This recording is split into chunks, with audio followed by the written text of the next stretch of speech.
کہتے ہیں قاہرہ سے اسوان جانے والی گاڑی میں سوار اس عمر رسیدہ شخص کی عمر کم از کم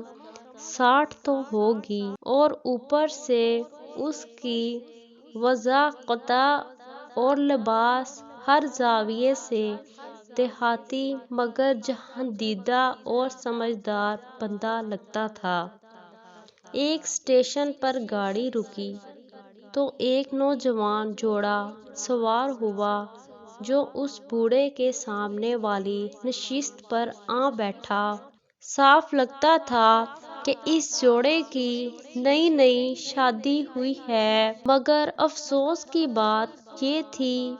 کہ لڑکی نے انتہائی نامناسب لباس، تنگ پینٹ کے ساتھ ساتھ ایک بغیر بازوؤں کے کھلے گلے والی شرٹ پہن رکھی تھی جس سے اس کے شانے ہی نہیں اور بھی بہت سارا جسم دعوت نظارہ بنا ہوا تھا۔ مصر میں ایسا لباس پہننا کوئی چھوٹا کام نہیں، اور نہ ہی کوئی ایسا لباس پہنے کسی لڑکی کو شوہدے پن سے دیکھتا یا تاڑتا تھا، مگر دوسرے مسافروں کے ساتھ ساتھ لڑکی کے خاوند کی حیرت دید کے قابل تھی کہ اس بوڑھے نے لڑکی کو آنکھیں پھاڑ پھاڑ کر دیکھنا شروع کر دیا تھا۔ چہرے سے اتنا پروقار اور محترم نظر آنے والے شخص کی حرکتیں اتنی گھٹیا تھیں، بوڑھے کی نظریں تھیں کہ کبھی لڑکی کے شانوں پر تو کبھی لڑکی کی ٹانگوں پر۔ اوپر سے مستزاد یہ کہ بوڑھے نے اب تو باقاعدہ اپنی ٹھوڑی کے نیچے اپنی ہتھیلیاں ٹیک کر دیکھنا شروع کر دیا، گویا منظر سے تسلی کے ساتھ لطف اندوز ہو رہا ہے۔ بوڑھے کی ان حرکات سے جہاں لڑکی بے چین پہلو پر پہلو بدل رہی تھی، وہیں لڑکا بھی غصے سے تلملا رہا تھا۔ بالآخر اس نے غصے سے کہا، بڑے میاں کچھ تو حیا کرو، شرم آنی چاہیے تمہیں، اپنی عمر دیکھو اور اپنی حرکتیں دیکھو، اپنا منہ دوسری طرف کرو اور میری بیوی کو سکون سے بیٹھنے دو۔ بوڑھے دیہاتی نے لڑکے کی بات تحمل سے سنی اور سنجیدگی سے جواب دیا، لڑکے، میں نہ تو جواباً تجھے یہ کہنا چاہتا ہوں کہ تو خود کچھ شرم کر، حیا کر، نہ ہی تجھے یہ کہوں گا کہ تجھے اپنی بیوی کو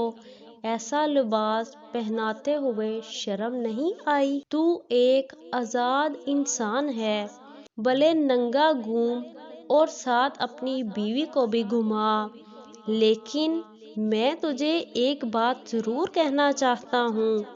کیا تو نے اپنی بیوی کو ایسا لباس اس لیے نہیں پہنایا کہ ہم اسے دیکھیں؟ اگر تیرا ارادہ ایسا تھا تو پھر کاہے کا غصہ اور کس بات کی تلملاہٹ؟ بوڑھے نے اپنی بات جاری رکھتے ہوئے کہا، دیکھ میرے بیٹے، تیری بیوی کا جتنا جسم ڈھکا ہوا ہے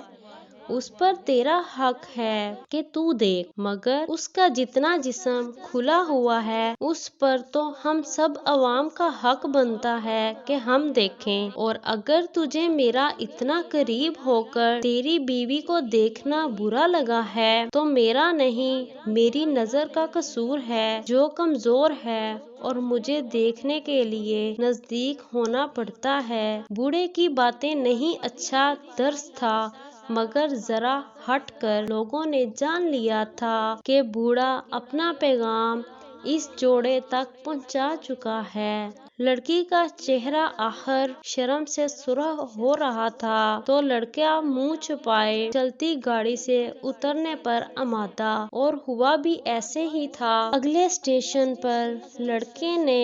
جب گاڑی سے اترنے کے لیے باہر کی طرف دیکھا تو بوڑھے نے پیچھے سے آواز دیتے ہوئے کہا، بیٹے، ہمارے دیہات میں درخت پتوں سے ڈھکے رہیں تو ٹھیک، ورنہ کسی درخت سے پتے گر جائیں یا جڑ جائیں تو ہم اسے کلہاڑی سے کاٹ کر تنور میں ڈال دیا کرتے ہیں۔